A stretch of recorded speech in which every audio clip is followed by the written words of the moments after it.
안녕하세요. 저는 50대 아줌마입니다. 저는 아들을 하나 낳고 이혼한 지 벌써 20년이 지났어요. 저는 아들을 생각해서라도 어떻게든 결혼 생활을 유지하고 싶었지만 도저히 남편과는 같이 살 수가 없었어요. 저는 어릴 때 부모님이 두 분 다 일찍 돌아가셔서 할머니 손에 자랐습니다. 제가 국민학교에 들어가기도 전에 할머니마저 돌아가셨고 저는 친척집을 전전하고 다녔어요. 나중에는 외삼촌이 기숙사가 있는 공장을 소개해줘서 공장에 들어가 먹고 자며 돈을 벌었습니다. 사실 제가 살아온 과거를 이야기하면 사람들이 다들 저를 안쓰럽게 생각해요. 부모도 없이 어린애가 친척집을 전전하며 눈칫밥을 먹으며 컸으니 얼마나 고생이 많았냐고요. 하지만 저는 굉장히 긍정적인 편이에요.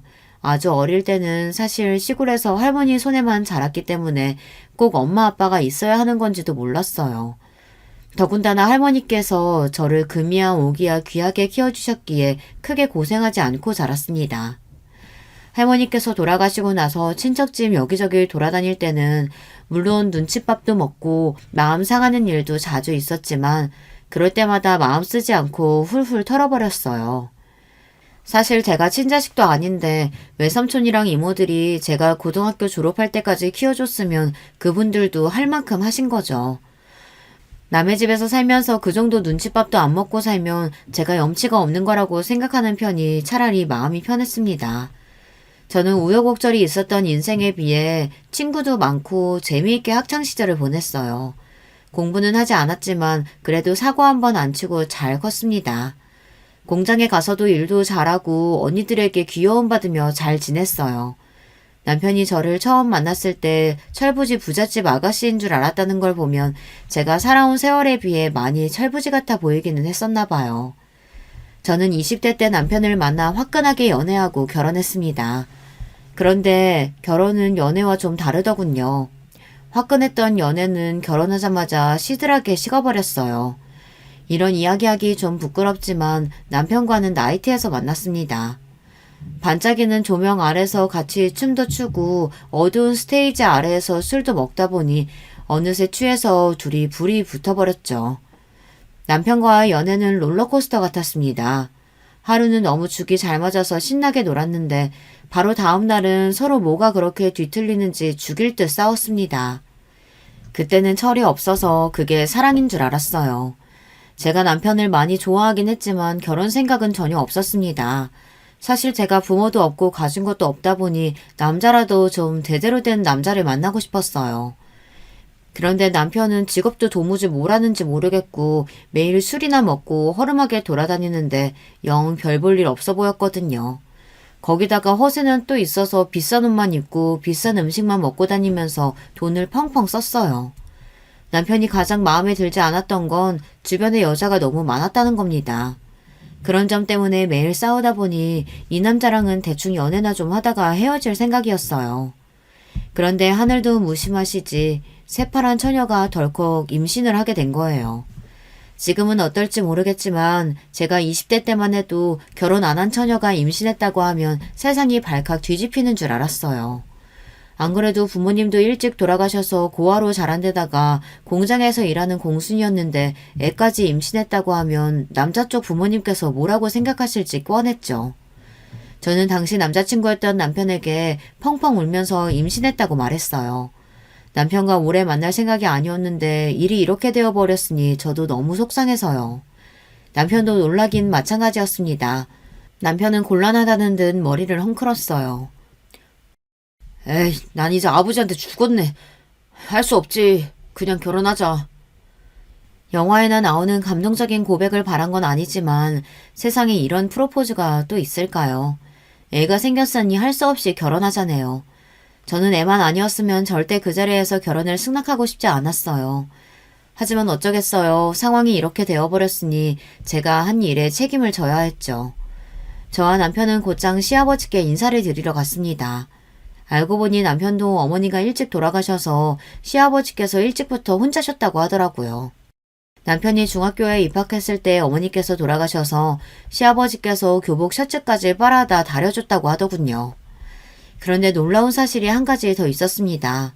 남편은 제가 생각했던 별 볼 일 없는 남자가 아니었더라고요. 남편을 따라간 시댁은 마치 대궐 같았습니다.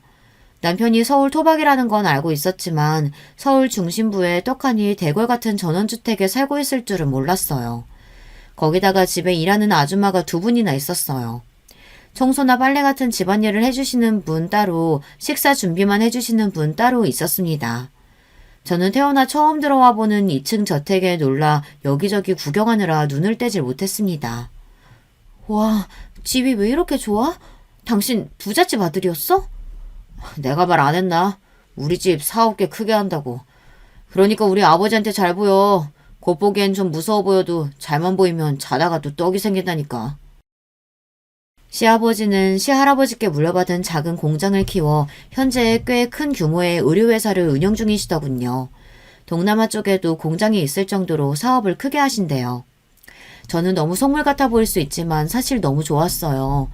너무 좋아서 남편의 말을 들은 순간 입이 다물어지질 않았습니다. 저는 배를 슬쩍 문질렀어요.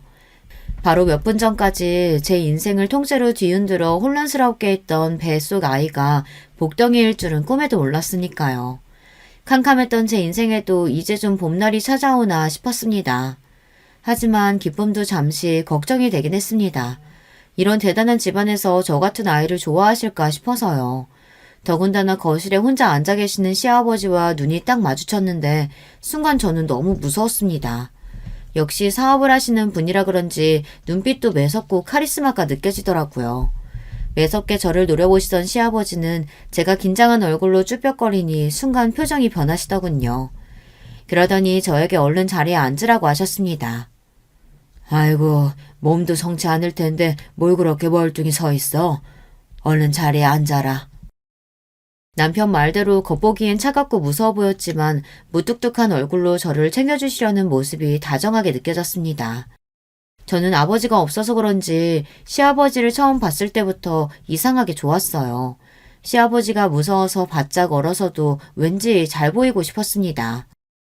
멀쩡하게 생긴 게 왜 우리 아들 같은 못난 놈을 만나 인생을 꼬았대. 암튼 너도 이제 우리 집안 사람이니 편하게 아버지라고 불러. 배 나오기 전에 얼른 결혼 날짜 잡고. 왜 그랬는진 모르겠는데 순간 저도 모르게 눈물이 왈칵 쏟아졌습니다. 저도 몰랐는데 나름 시아버지께 인사를 드리러 온다고 저도 긴장했나 봐요. 시아버지께서 부모님이나 제가 살아온 배경에 대해 꼬치꼬치 물으실까봐 겁먹고 있었는데 아무런 질문 없이 단번에 저를 가족으로 받아주시니 저도 모르게 울컥 감동하고 말았습니다. 저는 눈물을 참을 수 없어 이미 범벅이 된 얼굴로 시아버지께 연신 감사하다고 꾸벅 인사를 했습니다. 나한테 감사할 게 뭐 있어? 내가 방금 말했잖아. 내 아들 같은 놈 만나서 네 인생이 꼬인 거라고. 내가 미안해서라도 너한테 잘해줄 테니까 너는 건강하게 출산할 생각만 해. 아버지는 왜 자꾸 나 같은 놈 만나서 고생한다 그래. 내가 뭐가 어때서. 인물 좋지 집안 좋지 어디 하나 빠지는 게 없구만. 그리고 얘는 부모도 없는 고아에다가 고졸 공순이야. 내가 데리고 살아주면 얘 입장에서 고마운 거지. 시아버지께 받은 감동이 남편의 말 한마디에 와사삭 부서지려고 할 때쯤 시아버지께서 자리에서 벌떡 일어나시더니 남편의 머리통을 세게 쥐어박았습니다. 저는 순간 눈물이 쏙 들어갔어요. 으휴, 너 이 자식 어디서 아내 될 여자한테 공순이에 고아라는 소리래?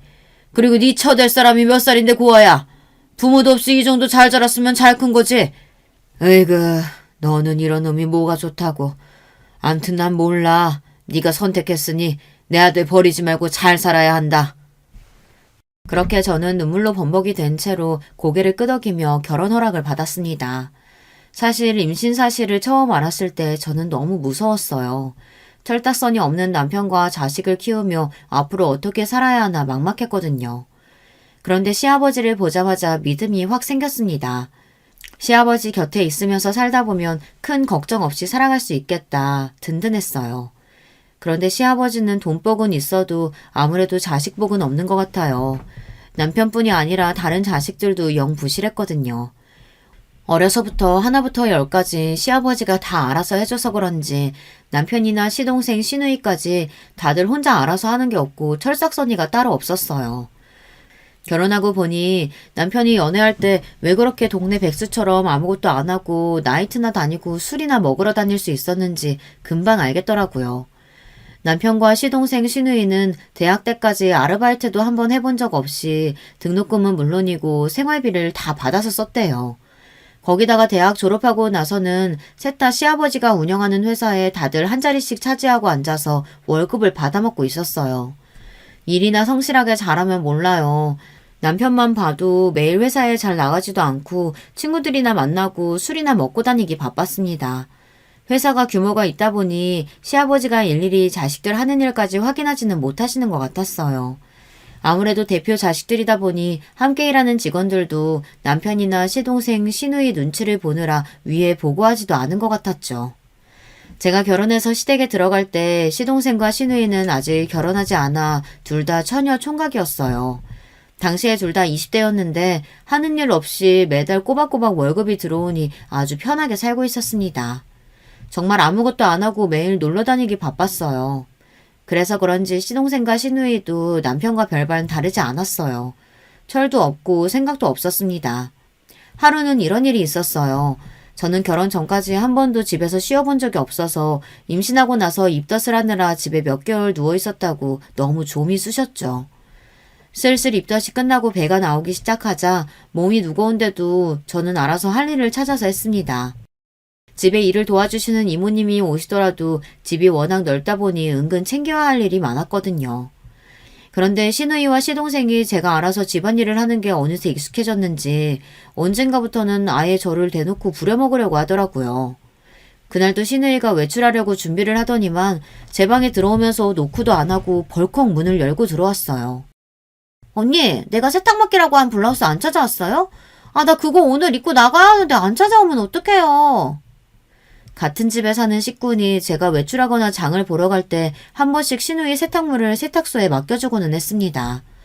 물론 도와줄 수는 있지만 그게 제 일은 아니에요. 그런데 시누이는 아무래도 제 일로 착각하고 있는 것 같더군요. 아가씨, 내가 블라우스를 맡겨줬으면 찾는 건 당연히 아가씨가 해야죠. 아가씨 세탁물을 왜 내가 찾아와요? 어머, 언니 너무 웃긴다. 그런 일이야 당연히 집에서 노는 사람이 하는 거지. 제가 왜 해요? 얄미운 표정을 하고 말하는데 너무 재수없었어요. 어쩜 같은 말을 해도 저렇게 기분 나쁘게 하는지 정말 모르겠습니다.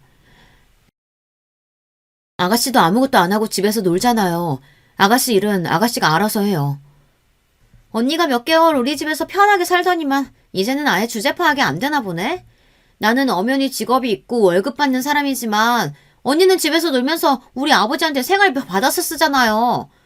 그러면 당연히 세탁소 가는 건 언니가 할 일이죠.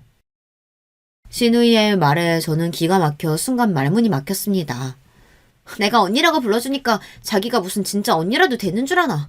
주제도 안 되는 게 애부터 가지고 밀고 들어왔으면서 어디서 윗사람 흉내를 내. 아예 대놓고 사람을 무시하는데 저도 너무 화가 나서 한마디 하려던 참이었습니다. 그런데 그때 시아버지께서 방문을 벌컥 열고 들어오셨어요. 너 이게 지금 무슨 소리야? 어디 버릇없이 새언니한테 말을 그따위로 해. 내가 너 그렇게 가르쳤어?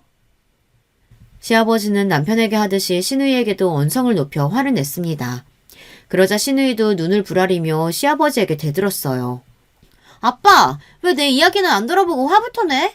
이 여자가 집에서 하는 일도 없으면서 내 블라우스 안 찾아놨다잖아. 뭐? 이 여자? 네가 아주 정신이 나갔구나. 도대체 자식이라는 것들이 하나같이 제대로 정신 박힌 놈이 없으니 아휴, 내가 속이 탄다 타. 너 앞으로 한 번만 더 새언니한테 그따위로 하면 회사에서 네 자리부터 빼버릴 테니까 그런 줄 알아. 시아버지의 불효령에 그제야 눈을 번쩍인 시누이는 바로 꼬리를 내리며 깨갱했습니다. 아버지, 내가 새언니랑 친해지려고 장난 좀 친 거 가지고 왜 그래. 언니 미안해요. 블라우스는 내가 찾아올 테니까 신경 쓰지 말아요. 시누이는 대충 미안하다고 둘러대더니만 애써 웃음을 지으며 방을 나갔습니다. 저는 너무 황당해서 웃음도 나오질 않았어요. 그런데 그때 시아버지께서 미안한 얼굴을 하시고는 저에게 사과를 했습니다. 새아가 미안하다. 애들 엄마가 일찍 세상을 떠나서 내가 애들이 안쓰러운 마음에 오냐오냐 키웠더니만 애들이 하나같이 다 저 모양이다. 나이만 먹고 철이라고는 없는 저 녀석들. 사람 구실이라도 하고 살라고 다 회사에 붙들어는 놨는데 하나같이 일할 생각은 안 하고 놀러만 다니니 내 속이 말이 아니다. 어쩔 줄 몰라 하는 표정으로 저에게 사과하시는데 저는 그런 시아버지가 안쓰러웠습니다. 시아버지의 마음도 이해되지 않는 건 아니에요. 일찍이 아내를 잃고 혼자 자식 셋을 키우셨으니 혼자 얼마나 힘드셨겠어요. 시아버지는 많은 연세에도 회사를 위해 밤낮 가리지 않고 주말까지 집안 공장을 다니시며 열심히 하세요. 제가 시댁에서 같이 살다 보니 시아버지의 스케줄을 웬만하면 다 알고 있었는데 젊은 저도 시아버지처럼은 못 살 것 같았어요. 어김없이 새벽이면 5시에 일어나셔서 동네 산책을 한 바퀴 돌고 집에 들어오셔서 신문을 보시며 아침을 드시고 7시면 어김없이 출근을 하셨죠. 그리고 항상 저녁 8시나 돼야 집에 돌아오셨습니다.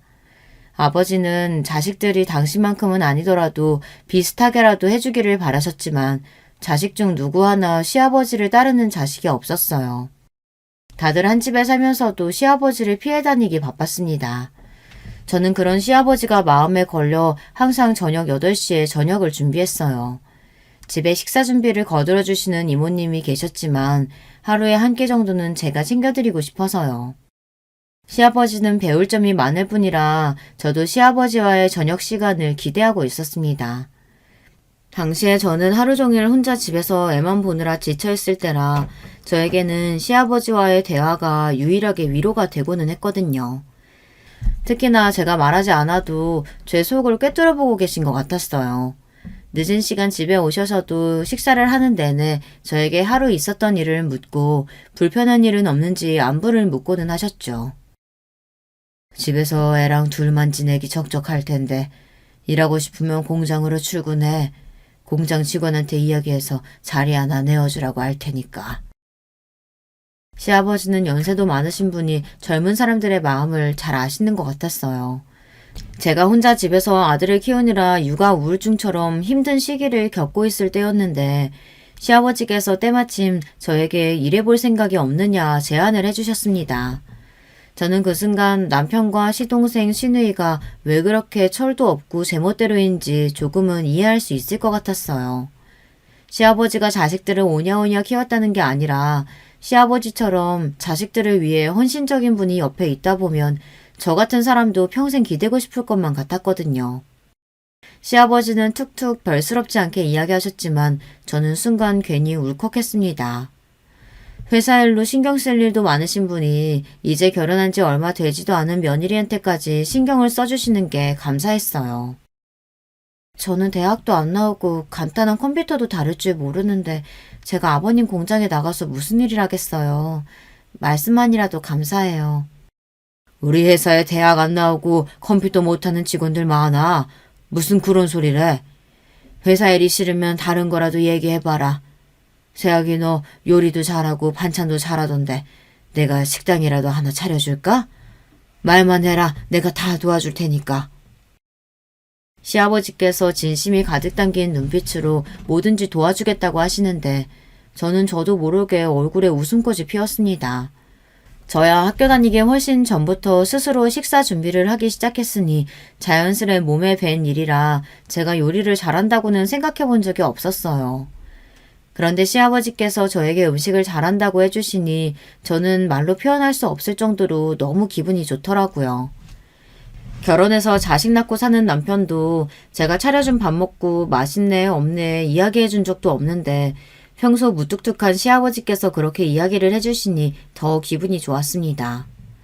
그때였어요. 그날은 웬일로 일찍 들어온 남편이 저와 시아버지가 하는 이야기 소리를 듣고 멋대로 끼어들더군요. 아버지, 이게 다 무슨 소리예요? 제가 강남에 자리 좋은 데다가 이자카야 하나 차려달라고 했을 때는 들은 채도 안 하시더니만 집에서 팽팽 노는 주호 엄마는 무슨 식당을 차려준다 그래요. 그럴 돈 있으면 장남인 저한테 투자해야죠. 남편은 시아버지께서 제게 식당을 차려주겠다고 하는 소리에 샘이 나서 노발대발했습니다. 다 끝난 옛날 이야기까지 끄집어내며 술집을 차려달라고 졸랐어요. 이 자식아, 나 사업가야. 가능성이 있는 사람한테 투자해야지. 너처럼 가능성이라고는 없는 놈한테 내가 왜 투자를 해? 주호 엄마가 할 줄 아는 게 뭐가 있다고 가능성이 있어요. 가능성이 있어도 내가 있지. 네가 가능성이 있긴 뭐가 있어? 내가 만들어준 배경 말고 네가 스스로 만들어낸 게 있기는 해? 내 회사에서 월급 도둑질하는 것만으로도 내가 많이 봐주고 있는 거니까 너는 이 작가야의 이자도 꺼내지 마. 시아버지는 겪으면 겪을수록 대단한 분이셨습니다. 남편과 시동생 시누이가 회사에서 날로 먹는다는 걸 모르시는 줄 알았는데 다 알고 계셨더라고요. 시아버지는 막연히 자식들을 믿고 있었던 게 아니라 자식들이 정신 차리기를 기다리고 계셨던 것 같아요. 내가 한 말 진심이니까 네 남편 이야기 신경 쓰지 말고 하고 싶은 거 있으면 편하게 얘기하렴. 저는 그냥 자격증이라도 좀 따서 제가 할 수 있는 일이 있으면 해보고 싶어요. 사실 저 운전면허도 없거든요. 저는 태어나서 누군가에게 하고 싶다는 게 있다는 말을 처음으로 해봤습니다. 항상 머릿속으로만 혼자 막연하게 떠올리던 일이었는데 어느새 저도 모르게 시아버지에게 주절주절 말하고 있었어요. 사실 20살 공장에 다닐 때부터 저는 운전면허가 따고 싶었어요. 기숙사에 살면서 공장에서 일하다 보니 매일 공장 안에만 있었거든요. 다른 사람들은 일요일이나 휴가 때 부모님이 계신 본가에라도 가지만 저는 갈 곳이 없으니 일요일이든 휴가든 항상 기숙사에 있었어요. 그럴 때 든 생각이 운전이라도 할 줄 알면 혼자 여기저기 여행이라도 다닐 텐데 싶더라고요. 그래, 운전면허 좋지. 면허만 있어도 애 데리고 여기저기 다닐 수 있으니까. 그리고 너는 어릴 때부터 하고 싶었던 거 없었어? 꿈 같은 거 말이다. 시아버지의 말에 어릴 때 기억을 끄집어내 보니 저는 간호사가 되고 싶었습니다. 어릴 때 할머니가 병원에 입원한 적이 있었는데 그때 제가 자주 병원에 가면 저를 볼 때마다 놀아주고 돌봐줬던 간호사 선생님이 있었어요. 어린 마음에 그분이 너무 예쁘고 멋있게 보였거든요. 저는 매일 저녁 시아버지와 저녁을 같이 먹다 보니 어느새 시아버지가 편해져서 시아버지에게 이런저런 이야기를 했어요. 시아버지도 제 이야기에 항상 귀 기울여 들어주셨습니다. 그러다 보니 저는 운전면허 이야기도 하고 간호사 선생님 이야기도 했어요. 그러자 시아버지께서 저더러 다짜고짜 보모부터 구하라고 했습니다. 보모 구해지는 대로 주호는 보모한테 맡기고 운전면허부터 따. 그리고 나이가 있어서 간호사가 되긴 힘들지만 간호조무사나 요양보호사 자격증 같은 건 딸 수 있을 거야. 내가 비서한테 당장 학원 알아보라고 할 테니까 등록하고 다녀봐. 에이, 애엄마가 애 두고 어디를 나가요. 말씀만이라도 항상 감사해요. 성공하는 사람들은 다 이유가 있습니다. 시아버지의 추진력은 정말 대단해요. 제가 지나가는 말로 한 것도 시아버지는 허투루 듣지 않으셨습니다. 인생은 100세 시대인데 애 낳고 나이 좀 들었다고 못하는 일이 어디 있냐입니다. 지금이라도 준비해서 뭐든지 해보라고 하셨어요. 며칠 뒤 시아버지는 정말 보모도 구해주시고 학원도 다 등록해 주셨어요. 저에게 도대체 무슨 복인지 모르겠습니다. 제 팔자에 어떻게 이렇게 좋은 시아버지를 만났나 싶어서요. 저는 시아버지 덕분에 결혼하고 아들을 키우는 동안 너무 행복했어요. 아버님 덕에 운전면허도 따고 간호조무사 자격증에 요양보호사 자격증까지 땄습니다. 거기다가 면허가 나오자마자 차까지 사주시고 연수까지 직접 해주셨습니다. 제가 겁이 많아 운전하면서 허둥거리는데도 자상하게 잘 가르쳐 주셨어요. 정말 친아버지처럼요. 그때도 시동생이 셈을 부려서 민망했습니다.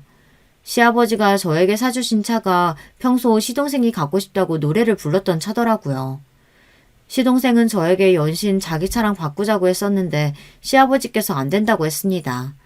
제가 아직 초보라 사고가 날 수도 있으니 무조건 튼튼한 차를 타고 다녀야 한다고요. 사람은 환경에 적응하는 동물이라더니 저도 어느새 시아버지에게 적응해서 언젠가부터 저도 모르게 시아버지에게 투정도 부리고 하소연도 하게 됐어요. 제가 머리가 나빠서 그런지 운전 실력이 너무 안 늘어요. 아버님이 차까지 사주셨는데 저 이러다 장롱면허 되면 어떡해요? 네가 머리가 나쁘긴 뭐가 나빠.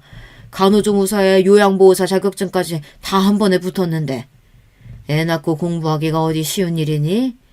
운전은 해볼수록 느는 거니까 보모한테 주워 맡기고 혼자 여기저기 매일 차 끌고 다녀봐. 금방 늘 거야. 시아버지는 언제나 저를 지지하고 응원해 주셨어요. 심지어 저에게 힘든 일이 생겼을 때도 누구보다 저를 위로해 주셨습니다. 어느 날 제가 차를 끌고 동네 마트에 다녀오다가 접촉사고가 난 적이 있어요. 초보 운전인데다가 처음 겪는 사고에 너무 당황해서 어쩔 줄 몰라 하고 있었습니다. 더군다나 상대방 운전자가 젊은 남자였는데 자꾸만 저에게 소리를 질렀어요. 아줌마! 운전을 못하면 버스를 타든지 걸어 다녀야지. 왜 차를 끌고 나와서 다른 사람한테 폐를 끼쳐? 덩치도 크고 우락부락하게 생긴 사람이 소리를 지르는데 저도 너무 무서웠습니다. 저는 급한 마음에 남편에게 전화했어요. 그런데 제 사고 이야기를 듣고도 남편은 태평하게만 했습니다. 아버지가 차 좀 사줬다고 맨날 신나서 끌고 다닌다 했더니만 결국은 사고를 치는구나. 그러게 실력도 안 되면서 왜 자꾸 차를 끌고 나가서 여기저기 민폐를 만들고 다녀. 그리고 사고 났으면 보험회사에 전화해야지. 왜 나한테 전화를 해? 모르는 남자한테 받은 서름에 속상해서 남편에게 연락을 한 건데 남편은 모르는 남자와 똑같은 소리를 해댔습니다. 사고 이야기는 제대로 듣지도 않고 저더러 왜 괜히 차를 끌고 나가 민폐를 부리냐입니다. 저는 아무리 봐도 제 잘못으로 난 사고는 아닌 것 같은데 다들 저에게 잘못했다고 하니 정말 제 잘못 같았습니다. 저는 바로 보험사에 전화했어요. 그리고 잠시 뒤 믿기지 않는 일이 벌어졌습니다. 보험사와 함께 시아버지가 도착했어요. 시아버지께서 들어주신 보험이다 보니 제 사고가 등록되자마자 시아버지 비서에게 연락이 갔나 봐요. 이야기를 듣고 제가 걱정되셨던 시아버지는 곧바로 달려오셨습니다. 시아버지는 저를 보자마자 다친 곳은 없냐고 물어보시고 비서에게 바로 사고 수습을 시켰어요. 저는 그대로 시아버지 차를 타고 집으로 돌아왔습니다. 저는 남편과 모르는 남자 때문에 상처받았던 마음이 단숨에 치료되는 것 같았습니다. 남편과 결혼하고 함께 한 이불 덮으며 사는 동안 남편과 결혼한 걸 매일 밤 후회했습니다. 하지만 시아버지만 생각하면 마치 제 인생의 은인 같다는 생각이 들었어요. 시아버지가 아니었다면 진작 남편과 헤어졌을 테니까요. 그런데 그 행복은 그리 길지 않았습니다. 하나를 얻으면 하나를 잃게 되는 게 이치인지 시아버지와 사이가 좋아질수록 남편과는 점점 더 사이가 틀어졌어요. 사실 결혼하고 나서부터 남편과의 사이는 냉랭했습니다. 결혼 전에도 워낙 밖으로만 돌던 사람이었는데 결혼하고 나서도 영 집에 마음을 못 붙였어요. 아이가 태어나면 좀 변할 줄 알았는데 남편은 아들이 태어나고 나서도 전혀 변하지를 않았습니다. 오히려 더 이상해졌어요. 남편은 아들이 태어나고 나서도 거의 매일 밤 술에 취해 들어왔습니다. 다른 아빠들은 술에 취해 들어와도 아이가 보고 싶다고 자는 애를 깨우고 입이라도 맞춘다고 하던데 제 남편은 일절 그런 게 없었어요. 자기란 판박이인 아들이 예쁘지도 않는 건지 전혀 관심이 없었습니다. 심지어 아들이 새벽에 잠투정이라도 하면 아빠라는 인간이 말도 못하는 아기한테 소리를 질렀어요. 아이씨, 애새끼가 도대체 누굴 닮아서 저렇게 매일 징징거려. 당신은 애가 오면 빨리 데리고 나가든지 젖을 물리든지 해지. 왜 그렇게 울게 내버려 두는 건데? 아기니까 울고 잠투정도 하는 거지. 당신은 어른이 돼서 잠 좀 못 잔다고 왜 그렇게 화를 내? 저는 남편이 한심했습니다. 나이만 먹었지 도무지 배려심이라고는 코딱지만큼도 없었어요. 에이, 이놈의 집구석 지겨워서 들어오기 싫다니까. 남편은 매일 술에 취해 들어와 집에서 잠만 자고 나가면서도 저만 보면 매일 그렇게 화를 내고 구박했어요. 어떨 땐 제가 하지도 않는 일을 가지고 꼬투리를 잡고 늘어지기까지 했습니다. 저랑 결혼해서 본인 인생이 꼬였다는 둥, 저 때문에 발목이 잡혀서 불행하다는 둥, 아내에게 하지 말아야 할 소리를 생각 없이 짓거렸어요. 저는 그럴 때마다 아들이 남편의 말을 듣기라도 할까봐 어린 아들의 귀를 막았습니다. 저는 남편만 생각하면 하루라도 빨리 남편과 헤어지고 싶었습니다. 결혼하고 거의 매일 남편과 싸웠거든요. 아무리 집이 넓고 층이 다르다고 해도 시아버지도 알고 계셨을 거예요. 그래도 시아버지는 며느리인 저에게 싫은 소리 한 번 하신 적이 없어요. 항상 제게 힘든 거 없냐, 속상한 일 있으면 언제든 이야기하라고 하셨습니다. 그러던 중 아무리 시아버지가 좋고 자식을 생각한다고 해도 그냥 참고 넘어갈 수 없는 일이 생겼습니다. 남편이 바람을 피우다 걸렸거든요. 결혼하고 애가 돌이 넘어갈 때까지 남편은 항상 술에 취해 집에 들어왔기 때문에 밖에서 뭘 하고 다녔는지 알 수가 없었어요. 물론 남편이 혹시나 딴짓을 하고 다니는 거 아닐까 의심한 적은 있었지만 애써 알고 싶지 않았습니다. 그런데 언제부턴가 남편에게서 이상한 낌새가 보였어요. 원래 아무리 술을 많이 먹어도 새벽에라도 집에 들어왔었는데 얼마 전부터 아예 외박을 하더라고요. 전화해도 받지도 않고요. 그러던 어느 날이었습니다. 제가 욕실에서 아들을 씻기고 있는데 밖에서 남편 핸드폰 벨소리가 들리더라고요. 그런데 그 순간 남편이 슬그머니 핸드폰을 챙겨서 베란다로 나갔어요. 제가 욕실에 있는데 굳이 나가서 받을 전화가 뭐가 있겠어요. 회사에서는 제대로 하는 일도 없는 자리만 차지하고 있는 사람이 업무 전화할 리는 없었죠. 저는 뭔가 촉이 이상해서 그날 남편이 잠들자마자 핸드폰을 뒤졌습니다. 남편이 허술한 건지 제가 눈치가 없는 줄 아는 건지 핸드폰의 기록을 모두 다 그대로 놔뒀더라고요. 그런데 남편의 통화 기록은 뭔가 이상했습니다. 로즈, 유리, 로얄, 제니 이런 비슷한 이름들이 줄줄이 적혀 있었어요. 저는 황당해서 한참을 통화 기록을 확인했습니다. 아무리 봐도 이상해서 저는 곧바로 남편 핸드폰에 적힌 번호들을 다 제 핸드폰에 따로 저장했습니다. 그리고 다음날 바로 남편 핸드폰에 저장되어 있던 번호로 전화를 돌렸어요. 그런데 차라리 전화하지 말 걸 그랬어요. 몰랐으면 이렇게까지 마음이 아프지는 않았을 테니까요. 글쎄 남편 핸드폰에 저장된 여자들은 모두 다 술집 여자들이었어요. 그 여자들은 단순히 술집에서 일하는 종업원이 아니라 모두 다 제 남편과 여보 자기 하는 사이더라고요. 남편은 애인이 한 명도 아니고 술집마다 하나씩 있었어요. 그 순간 저는 모든 게 다 후회됐습니다. 제가 지금까지 뭘 기대하며 산 건지 모르겠더라고요. 남편이 저나 아들에게 관심도 없고 항상 밖으로만 돌아도 정도는 지킬 줄 아는 사람이라고 믿고 싶었어요. 제가 가장 존경하는 시아버지의 아들이니까요. 하지만 남편은 제가 생각하는 것보다 훨씬 더 개차반이었습니다. 저질도 이런 저질이 없었어요. 저는 그날 밤 남편이 들어올 때까지 벼르고 있었습니다. 남편과 단판 지으려고요. 그런데 남편은 그날까지도 술에 잔뜩 취해서 집에 들어왔어요. 남편은 아주 뻔뻔하기 짝이 없었습니다. 제가 남편 핸드폰에 저장된 술집년들이랑 다 통화했다고 말을 했는데도 남편은 그게 뭘 어쨌다고 이러는 거냐며 오히려 되묻더군요. 당신이야말로 나에 대해 몰랐던 것처럼 왜 이래? 우리도 나이트클럽에서 만난 거 잊었어? 내가 지금 술집 좀 다니는 거 가지고 이래? 당신 여자친구라는 년들이랑 내가 다 통화했다니까? 아들까지 딸린 유부남 주제에 아주 강남의 유명한 술집 년들이랑은 다 연애하고 있었더라? 남편은 자신이 이런 거 모르고 결혼했냐고 오히려 적반하장으로 나오더군요. 사실 연애할 때도 비슷한 문제로 많이 싸우긴 했어요. 남편은 술만 먹으면 이 여자 저 여자한테 찝쩍거리는 주사가 있어서 연애할 때도 바람을 피우다 걸린 적이 있었어요. 하지만 그건 연애할 때였고 남편은 다시는 그러지 않겠다고 제 앞에 무릎까지 꿇고 용서를 빌었습니다. 그 이후 저는 남편을 믿었어요. 더군다나 이제는 결혼한 유부남인데 아직도 그러고 다닐 줄은 꿈에도 생각을 못했죠. 이래서 한번 바람 피운 놈은 절대 용서해주는 거 아니라고 했는데 내가 잘못 생각해도 한참을 잘못 생각했지. 저런 인간 뭘 믿고 애까지 낳아서는. 저는 아무리 생각해도 제 팔자가 너무 불쌍해서 바닥에 주저앉아 하소연을 좀 했습니다. 속이 너무 답답해서요. 그런데 그 순간 말도 안 되는 일이 벌어졌습니다. 남편은 갑자기 흥분하더니 멀쩡한 선풍기를 들어 제 쪽으로 던졌습니다. 그래서 자기더러 뭘 어쩌냐는 거냐고 소리를 지르면서요. 그래서 뭘 어쩌라고! 네 주제에 나랑 뭐 이혼이라도 하겠다는 거야 뭐야? 저는 순간 너무 놀라서 눈이 휘둥그레졌습니다. 하마터면 제가 남편이 던진 선풍기에 맞을 뻔했거든요. 저는 자리에서 벌떡 일어나 남편에게 달려들어 이게 지금 뭐 하는 짓이냐고 따졌어요. 그러자 더 화가 난 남편이 제 어깨를 세게 밀치는 바람에 제가 바닥에 꼬꾸라지며 넘어졌습니다. 이 인간이 매일 나가서 바람 피우는 것도 모자라서 이제는 마누라를 패? 내가 너 가만히 둘 줄 알아?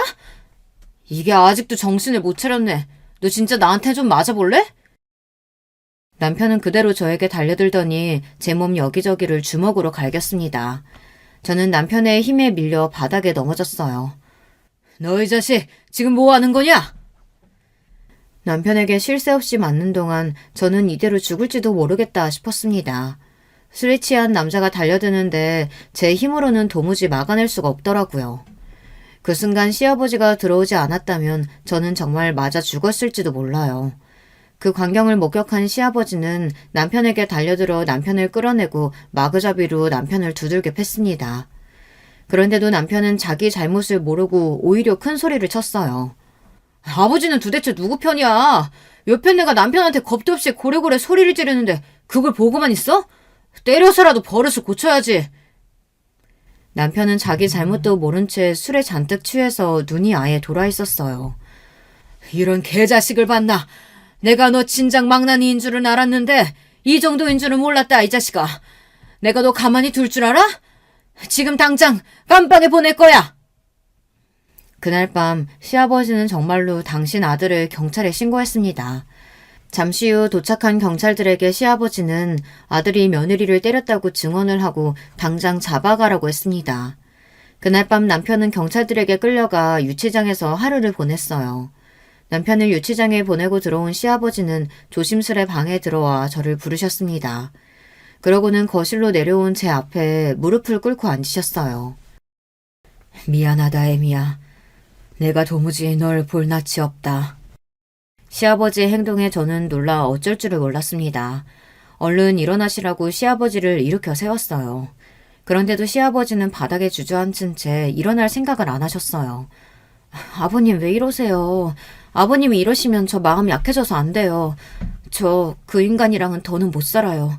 아버님이 이러셔도 이혼할 거예요. 저는 남편이 선풍기를 저에게 던진 순간 이대로 살 수 없다 굳게 마음먹었습니다. 아무리 이 집에 살고 싶어도 저런 개 같은 인간이랑은 더는 하루도 살 수 없었어요. 나, 애미 너 이혼 못하게 하려는 거 아니야. 정말 너한테 너무 미안해서 그래. 내가 지금까지 네가 너무 아까워서 내 아들놈이 개자식인 걸 알고도 이혼하라는 소리를 못했었다. 근데 이제 나도 더는 안 되겠다. 너를 위해서라도 내가 놔줄 테니 이혼해라. 시아버지는 바닥에 무릎을 꿇은 채로 남편을 대신해 제게 사과를 하시고는 이혼을 하라고 하셨어요. 저는 그 순간 어째서인지 눈물이 펑펑 쏟아졌습니다. 지난 제 결혼 생활을 생각하면 남편 때문에 힘들고 끔찍한 순간도 많았지만 사실 시아버지와 좋았던 기억도 많아요.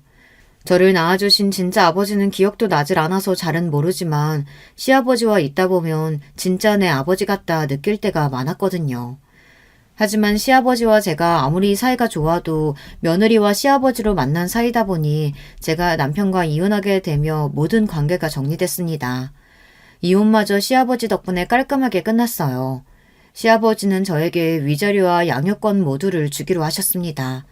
아들과 편하게 지내라고 서울의 아파트 한 채와 위자료를 100억이나 주셨어요. 때문에 남편이랑 시동생 시누이는 노발대발 난리를 쳤어요. 저에게 왜 100억이나 주냐고요.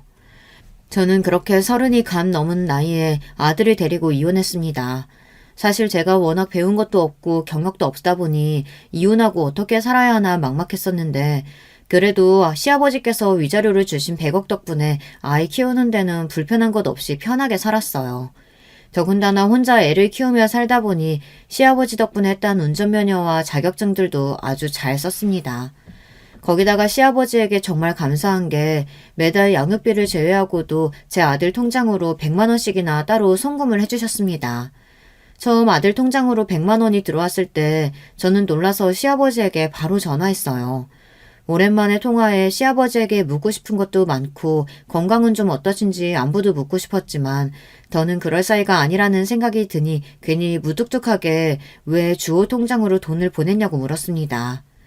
그러다 시아버지께서 하신 말씀에 저는 또 울컥하고 말았어요. 내가 내 손주한테 용돈 좀 주고 싶어서 그렇지. 근데 그 돈은 내 손자한테 주는 돈이니 엄마인 네가 알아서 해라. 시아버지는 여전하셨습니다. 무뚝뚝하지만 정이 깃든 목소리로 할 말만 하시고 전화를 끊으셨어요. 저는 시아버지와 통화하고 나서 얼마나 한참을 울었는지 몰라요. 이제는 아무 사이도 아닌 사이였지만 마치 친정아버지와 통화라도 한 것처럼 마음이 울컥했습니다. 이상하게 시아버지는 항상 제 편인 것만 같은 느낌이 들었어요.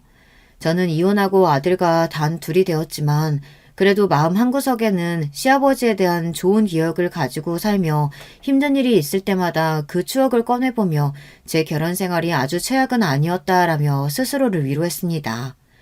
여자 혼자 아들을 키우다 보면 별의별 일이 다 있었는데 그래도 그럴 때마다 그 방법이 꽤 효과가 있었어요. 그렇게 시간이 흘러 저는 훌쩍 나이가 들었습니다. 아들도 성인이 됐습니다. 아들이 군대에 가기 전 할아버지에게 인사를 드리고 싶다고 해서 제가 시아버지에게 연락을 하려던 참이었어요. 사실 남편과는 이혼하고 나서 따로 만난 적이 한 번도 없어요. 그나마 아들과는 한 달에 한 번 만나기는 하는데 저는 남편 얼굴은 다신 보고 싶지 않아 아들만 보냈습니다. 하지만 시아버지에게만은 자주 안부 전화를 하기는 했어요. 자식이 셋이나 있어도 아버지한테 신경 쓰는 자식이라고는 하나도 없으니 시아버지가 염려돼서 연락을 안 할 수가 없더라고요. 하지만 시아버지와 따로 얼굴을 보고 만난 적은 많지 않았어요. 아들이 학교에 입학하거나 졸업할 때만 간간히 한 번씩 뵙고는 했습니다.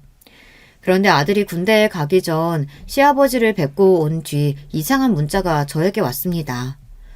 혜미야, 이제 주호가 진짜 어른이 됐구나. 오늘로써 이 돈이 내가 우리 주한테 주는 마지막 돈이다. 에미야, 너한테는 정말 많이 미안했다. 저는 이게 무슨 소리인가 싶어 한참을 문자를 바라봤습니다. 그런데 잠시 뒤 모르는 번호로 전화가 왔어요. 전화를 받으니 시아버지의 담당 세무사였습니다. 시아버지께서 제 아들에게 재산을 30억이나 상속하셨다면서 필요한 서류가 있으니 준비하라고 했습니다. 서류가 확인되는 대로 바로 통장으로 30억이 들어갈 거라고요. 저는 너무 놀라서 그게 도대체 무슨 소리냐고 몇 번이나 물었어요. 그런데 세무사는 시아버지께서 유언장을 정리하며 부탁하신 내용이니 바로 서류부터 준비하라고 했습니다. 저는 아무래도 이상해서 곧바로 시아버지에게 전화를 걸었습니다. 30억은 또 뭐고 유언장은 뭔가 해서요.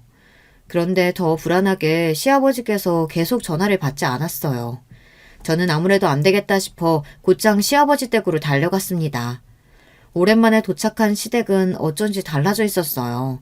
언제나 위험있고 대궐 같았던 집이 어쩐지 쓸쓸하고 초라하게만 보였어요.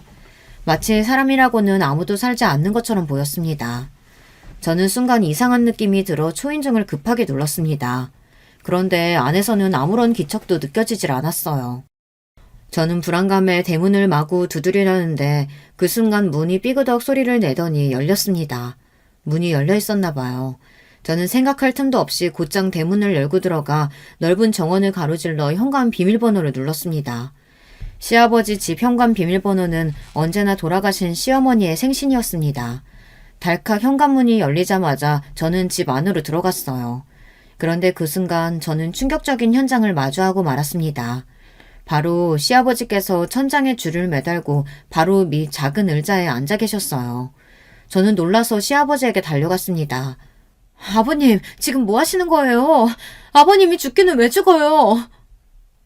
저는 너무 화가 나고 속상해서 시아버지에게 매달린 채 눈물이 왈칵 쏟아졌습니다. 이 상황이 믿기지 않아서요. 혜미야, 나도 정말 죽고 싶었는데 마지막 순간까지 발이 떨어지질 않더라. 분명 네가 주호한테 30억 상속했다는 소리 들으면 놀라서 찾아올 텐데 나의 못난 마지막 모습을 네가 본다고 생각하니 마음이 너무 아파서 발을 뗄 수가 없었어. 시아버지는 세상을 등지려던 마지막 순간까지도 제 걱정을 하느라 마지막 끈을 놓지 못하셨답니다. 저는 진심으로 다행이라고 생각했어요. 제가 시아버지를 먼저 발견해서요.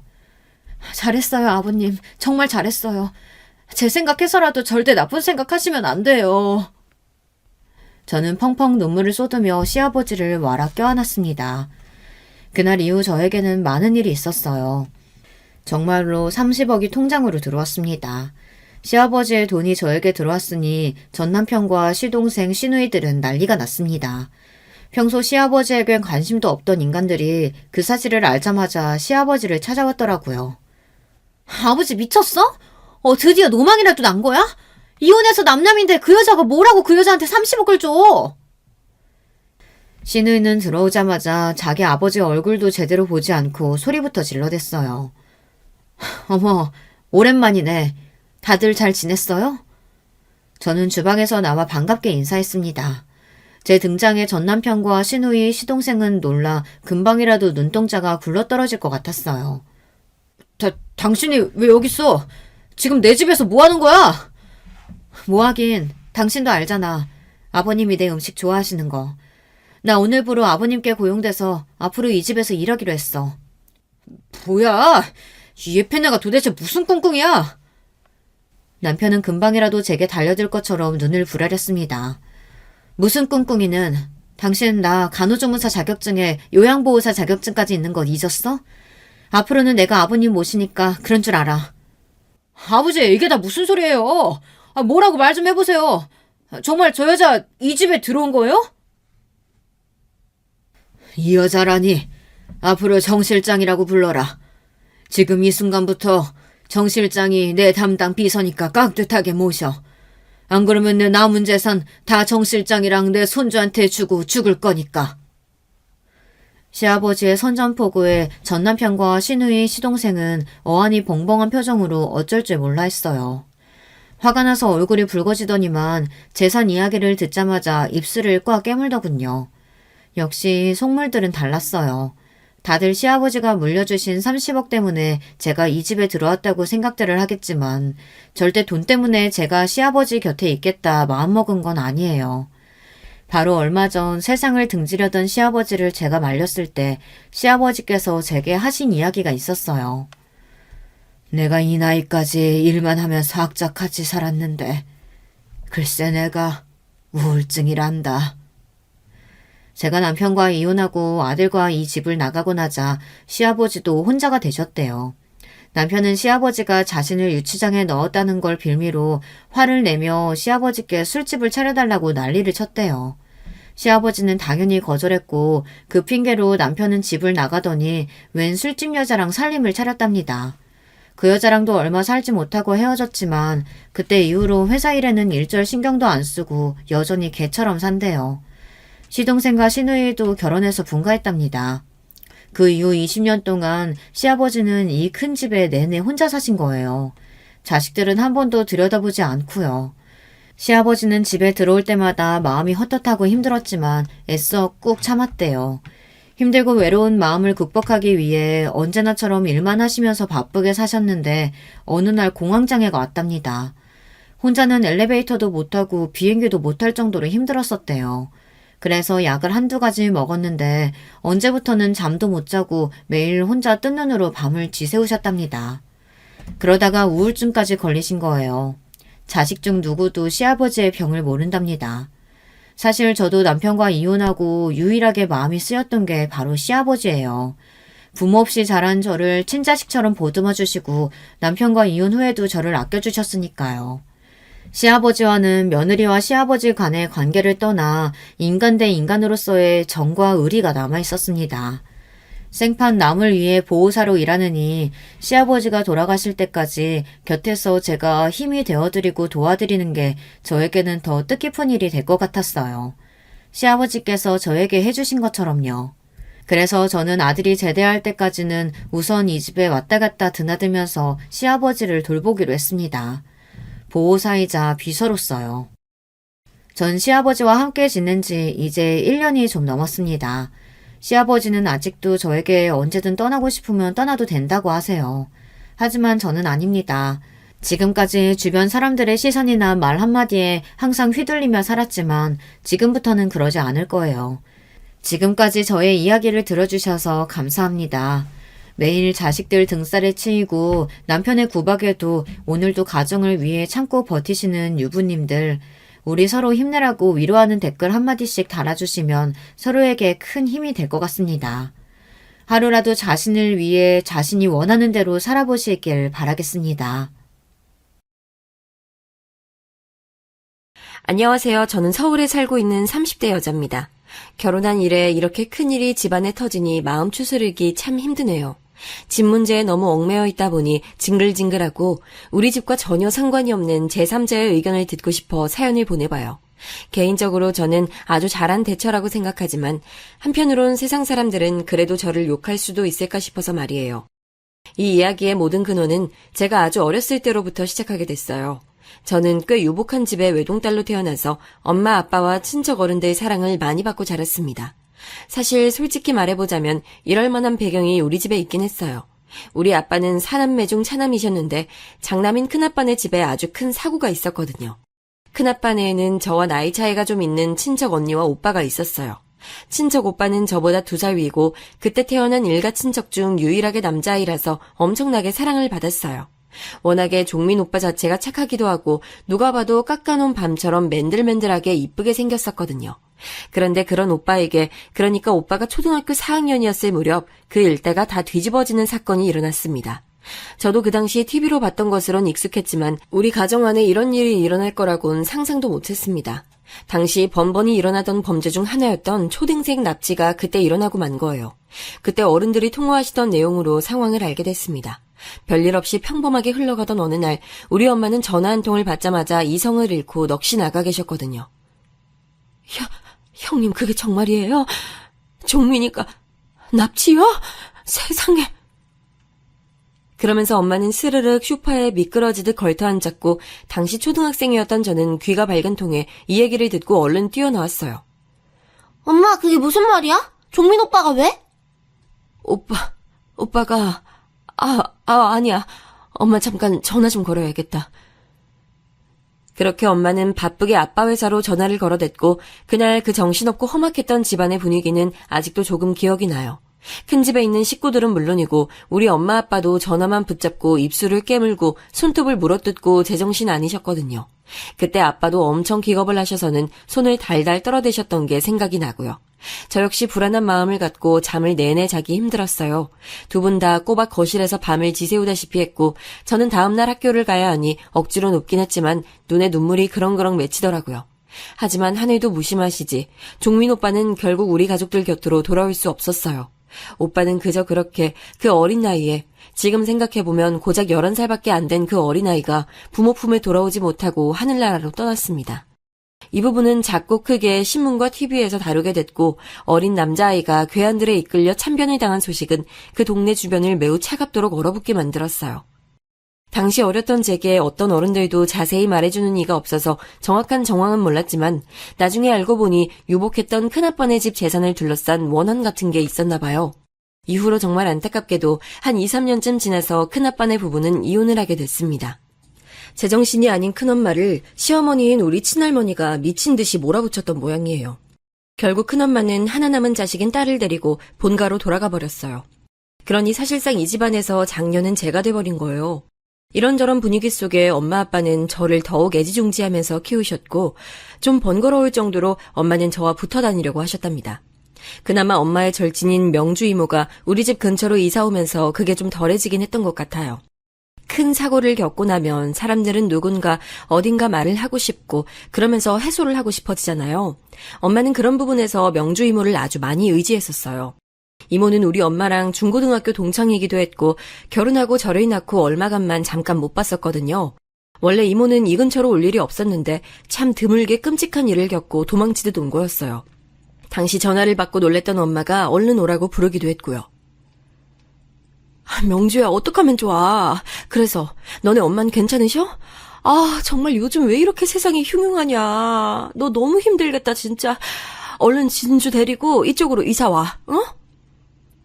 아빠도 엄마와 이모 사이를 잘 알다 보니 대체 뭐 때문에 그러는 건지 물어보시더라고요. 전 이때 밥 먹다가 그 얘기를 듣고 얼마나 놀랬는지 그만 헉소리를 냈습니다. 왜 그러는 거야? 명주씨 무슨 일 있어? 아니 여보 어쩜... 저기 말이야. 진주한테 군대 간 애인이 있나 봐. 근데 진주가 헤어지자고 하니까 글쎄 앙심을 품고 말이지. 찾아오고 그런다나 봐. 겁나게 할 만한 사건들도 있었다고 하네. 자기도 알다시피 명준의 아버지도 안 계시잖아. 집에 남자가 없으니 이런 일이 너무 무섭대. 그러자 아빠가 참 안 됐다는 듯 얼른 불어드리라고 하셨어요. 거참 큰일이네. 확실히 여자들끼리만 있으면 못 인다 할까 무섭기도 하지. 명주씨 동생도 어쩌다가 그런 놈한테 걸려가지고 말이야. 이쪽 근처로 이사 올 수 있으면 얼른 오라고 해. 이렇게 돼서 이모네 가족들은 전부 우리 집 근처로 이사들을 왔고요. 그때부터 자주 드나들면서 매번 얼굴 보면서 지냈습니다. 그 집 할머니가 저한테도 엄청 잘해주셨어요. 아이고, 예진이는 어쩜 이렇게 예쁘게 컸어. 우리 명주도 얼른 결혼해서 예진이처럼 이쁜 딸을 낳아야 될 텐데 말이야. 그런데 알고 보니 할머니한테 참 슬픈 과거가 있으시더라고요. 아마 그래서 그 집 자식인 이모들이 모두 다 하나같이 결혼을 안 하는 것 같더라고요. 명주 이모는 평소엔 엄청 밝은데 그 얘기를 할 땐 되게 어둡게 말을 했어요. 우리 엄마 진짜 고생 많이 했어. 참 고리적 얘기긴 한데 그때 아버지가 첩을 드셨었거든. 넓지도 않은 집에서 그 아줌마가 안방을 차지하고 엄만 쪽방으로 밀려나서 살았다니까. 한쪽 방엔 할머니가 있었는데 어쩜 그렇게 우리 엄마한테 모질게 굴었나 몰라. 엄마는 진짜 이러다 죽을까 싶어서 우리들 데리고 나왔던 거야. 이사간 동네에서 너랑 만나게 된 거고. 어머니한테 그런 슬픈 일이 있는 줄 몰랐다. 아, 명주 네가 진짜 고생 많았겠다. 그러니 너나 진주나 결혼하기 싫어하지. 남자들이란 다 그렇다고 생각하니까 말이야. 그런데 이때 이모가 우리 엄마한테 쓱 덧붙였던 말을 생각해보면 그땐 몰랐는데 왜 지금 떠올려보면 이렇게 쎄하고 기분 나쁜지 모르겠어요. 생각해보면 그때라도 우리 엄마는 명주 이모와 인연을 끊었어야 했나 싶어요. 남자들이 다 그렇다고 생각하는 게 아니라 남자들은 실제로 다 그래. 정말이야. 세상에 믿을 남자 하나 없다 너. 예진 아빠도 너무 믿지 마. 남자들 다 똑같아. 결혼을 해도 안 해도 남자는 지나가는 여자 보면 딴 생각 드는 법이야. 어머 얘 좀 봐. 예진이 듣는다. 네가 뭔 말하고 싶은지는 알겠는데 우리 집까지 괜히 엮어서 그런 말 하지 마 이거사. 그러면서 엄마는 바로 이모 등짝을 한 대 쳐가며 쓸데없는 소리 하지 말라고 둘이 깔깔대고 웃었었죠. 뭐 저런 농담을 하나 어린 제 눈에도 이상하게 느껴지긴 했지만 당시 마음이 뒤숭숭해서 허하다고 말하던 엄마 곁에 이모가 있어서 다행이다 싶었어요. 그리고 참 이상하게도 명주 이모는 몇몇 남자들을 만나는 것 같지만 결혼은 안 하더라고요. 이후로 저는 점점 그 동네에서 성장하고 대학을 가게 됐어요. 계획이 있어서 호주로 유학을 갔다가 다시 짧게 일본으로 유학도 다녀오는 등 바쁜 삶을 살았습니다. 그런 와중 엄마는 여전히 자신의 절친한 친구인 명주 이모와 함께 시간을 보내면서 저를 챙겼었고요. 그런 와중에 저에게도 거의 친이모 같았던 명주 이모에게 다시 어두운 그림자가 비치게 됐어요. 이 일로 우리 엄마는 한동안 안정을 되찾고 살다가 다시 허기를 느끼게 됐답니다. 이땐 제가 일본에 있을 때였는데 엄마 전화를 받고 엄청 놀랐어요. 뭐라고? 명주 이모가 유방암이라고? 어머 어떡해. 이모는 할머니도 아직 정정하시고 건강하신데 어쩌다가 이모가 그렇게 됐어? 암 걸린 이유를 누가 알겠어. 좌우지간 엄마 너무 속상하고 슬프다. 초기라고는 하는데 그래도 너무 가슴 아프네. 당분간 엄마가 계속 따라다니면서 봐주려고 해. 우리 엄마는 이렇게 마음 아파하면서 정말 지극정성으로 이모를 챙기고 도와줬어요. 나중에 제가 일본에서 한국에 들어갈 무렵 이모는 나아지셨고 몇 년 뒤 제가 결혼할 때에도 같이 건강하게 서서 축하를 해주실 수 있었습니다. 예진아, 꼬맹이였던 애가 언제 이렇게 커가지고 시집을 가냐. 아유, 나보다 네가 더 빨리 시집을 가네. 좋은 남자 있으면 소개 좀 시켜주라. 에이, 이모. 이제 아픈 거 다 나으니까 슬슬 연애도 해보고 싶은 거야? 좋아, 내가 좋은 남자분 알아볼게. 이모는 연애할 준비만 하고 있어. 이렇게 저도 너스레를 떨면서 얼굴색이 한결 좋아진 명주 이모를 위로하고 격려했습니다. 이후로 제 삶은 매우 바빴어요. 결혼하기 전에도 바빴지만 결혼하고 나니 해외 출장이 잦은 남편을 따라다니면서 임신 준비도 쉽지 않고 너무 정신없더라고요. 게다가 제가 결혼해서 집을 떠나게 되니 우리 엄마는 더더욱 허전하다고 하셨고 말이에요. 그런 와중 남편으로부터 갑작스러운 내용을 듣게 됐어요. 20대부터 해외를 오가면서 이런저런 생활들을 꿈꿔오긴 했지만 결혼 후에 이런 제안을 들으니 좀 고민이 됐어요. 여보, 5년 정도는 일본 쪽에 가 있어야 할 것 같아. 원래 일본 아니면 독일 쪽으로 얘기가 나왔는데 아무래도 나는 그나마 일본이 나을 것 같아서. 당신은 어떻게 생각해? 이렇게 갑자기 결정이 난 거야? 그전엔 해외로 나가게 되는 일은 없을 것 같다더니 너무 갑작스럽다. 어머니 아버님도 괜찮다고 하셔? 사실 이런 얘기를 우리가 양가 어른들을 생각하면서 한다고 해도 회사에서 결정을 내린 것이라 더 어쩔 수가 없었어요. 그래서 그렇게 급하게 주거지를 일본으로 옮겨가게 됐고 우리 엄마 아빠는 무척 아쉬워하셨어요. 일본에서 아기를 낳고 키우고 외국인으로 살아가는 몇 년간 정말 가슴에 사무칠 정도로 엄마가 보고 싶어지더라고요. 간간히 들어오고 나가면서 연락도 하고 엄마는 명주 이모랑 단둘이 여행으로 이쪽에 오기도 했었어요. 제가 호텔도 잡아드리곤 했었는데 마지막 날 밤에 엄마가 갑자기 저한테 이런 얘기를 하는 거예요. 저도 이제 결혼을 했고 이런 얘기를 이해할 수 있을 거라고 생각했었나 봐요. 하지만 그렇다곤 해도 아빠와 관련된 이런 얘기는 제 가슴을 아주 요동치게 만들더라고요. 예진아, 몇 번이나 너한테 이런 얘기를 해야 되나 고민을 했어. 근데 말이야, 니네 아빠 예전부터 오래 만나온 여자가 있는 것 같아. 엄마, 그게 무슨 말이야? 아빠한테 여자가? 아, 그걸 어떻게 알았어? 엄마 괜히 착각하는 거 아니야? 전 이때 정말 가슴이 너무 허해지면서 어떻게 반응해야 될지 모르겠더라고요. 그 말을 하고 있는 엄마 모습이 너무 허해 보이고 우울해 보여서 그냥 지레짐작으로 하는 말 같지도 않았고요. 여자 있는 거 확실해. 집에도 잘 안 들어오고 옷차림도 그렇고 엄마가 확인한 게 몇 가지 있어. 그래도? 뭐가 그래도? 엄마는 이때 숨을 들이마시더니 힘들게 말을 하더라고요. 솔직히 너무 의외였고 아빠가 새삼 아주 달리 느껴지기 시작했어요. 그렇게 저에게 다정하고 모든 것을 다 해주던 아빠가 말이에요.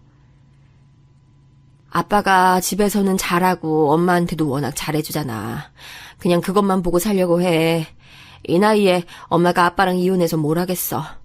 게다가 니네 아빠는 엄마가 그 사실 아는지도 몰라.